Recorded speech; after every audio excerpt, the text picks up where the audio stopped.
આજે હું માત્ર પાણી પીશ અને હું 11 કરીશ. આજે પણ 11 છે. આજની 11 આ દર 3 વર્ષે બીજી 11 નહીં ને, એ 12 મહિનાની અંદર 24 11 આવે. દર મહિનામાં 2 11 આવે. એક વર્ષમાં 24 11 આવે. પણ આ 11 દર 3 વર્ષે એક વખત આવે. 3 વર્ષે આવે. અને આ એકાદશીનું નામ છે કમલા એકાદશી, પદ્મિની એકાદશી. એટલે આજે જે છે એ કમલા એકાદશી છે, પદ્મિની એકાદશી છે, કમળ છે. આજે ખરેખર તમારે એક કમળ લઈ અને ભગવાનને અર્પણ કરવું જોઈએ. કમળ થતા હોય તો આજે કમળનું દાન કરવાથી આ એકાદશી એ પોતે અતિ પ્રસન્ન થાય છે. અને આજની જે એકાદશી છે એ અધિક મહિનાની પુરુષોત્તમ મહિનાની એકાદશી છે. હવે 3 વર્ષ પછી આવશે ને એક જ વખત આવે 3 વર્ષમાં. ઈ આજ એકાદશી અને આજે વ્યતિપાત છે. વ્યતિપાતનો યોગ પણ આજ જ છે. આજે તમે જે દાન કરશો ને એ દાન અનેક ગણું પુણ્ય આજ તમને પ્રાપ્ત થશે. આજે દરેક ઘરની અંદર એકાદશીના વ્રતના ઉજવણા, વ્યતિપાતનો વ્રત આજે લોકો કરતા હોય છે. કેટલા નિર્જલા કરતા હોય છે, કેટલાય ખાલી ફરાળ કરીને કરતા હોય છે.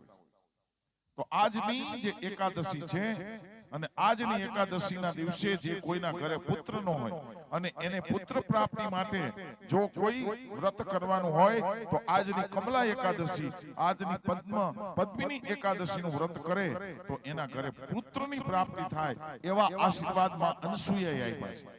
અત્રિ અનસૂયા દત્તાત્રેય ભગવાન છે ને એની આપ્યા છે. હૈહવ નામના યદુવંશની અંદર રાજા થઈ ગયા અને પ્રમદા નામના મહારાણી હતા.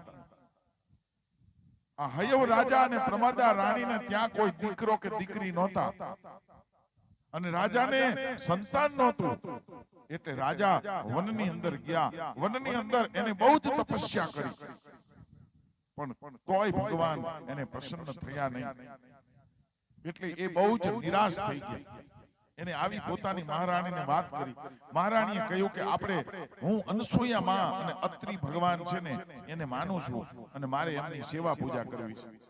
અત્રિ અને અનસૂયાની એમને પૂજા કરી અને અનસૂયા માએ પ્રમદાને કીધું કે પ્રમદા, તારા ઘરે જ્યાં દીકરો થશે પણ તારે એના માટે એક 11 કરવી પડશે. કે હું કરીશ માં, ક્યારે કરવાની? ઈ કે પણ અત્યારે નહીં આવે, ઈ 3 વર્ષે એક જ વાર 11 આવે. ઈ કે અધિક મહિનો આવશે, અધિક મહિનાની શુક્લ પક્ષની પહેલી એકાદશી આવશે જેનું નામ કમલા એકાદશી છે, જેનું નામ પદ્મિની એકાદશી છે. તું આ 11 કરજે. એને પોતાના પતિ રાજાને વાત કરી કે આપણે બેયને 11 કરવાની છે. કે કઈ? પરસોત્તમ મહિનાની કમલા એકાદશી. આજની એકાદશી અને તમારે કમળ લેવાનું અને કમળ લઈ અને તમારે અર્પણ કરવાનું છે ભગવાનને અને મહાલક્ષ્મીજીની પૂજા કરવાની છે. અને દત્તાત્રેય ભગવાન જે છે, અત્રિ અનસૂયા માએ કીધું કે મારો દત્તાત્રેય રહ્યો ને એની તો ઉપાસના કરજે. એટલે રાજાને કીધું કે રાજા તમે એની ઉપાસના કરજો. એની ઉપાસના કરી અને એ ભગવાન અને અનસૂયા માએ આશીર્વાદ આપ્યો. 11 પૂરી થઈ અને મહારાણી સગર્ભા થયા અને એમને ત્યાં સુંદર મજાનો એક દીકરાનો જન્મ થયો જેને કાર્તવીર્યના અર્જુન, એનું નામ કાર્તવીર્ય અર્જુન. એ આ રાજા અને રાણીને ત્યાં આ દીકરો થયો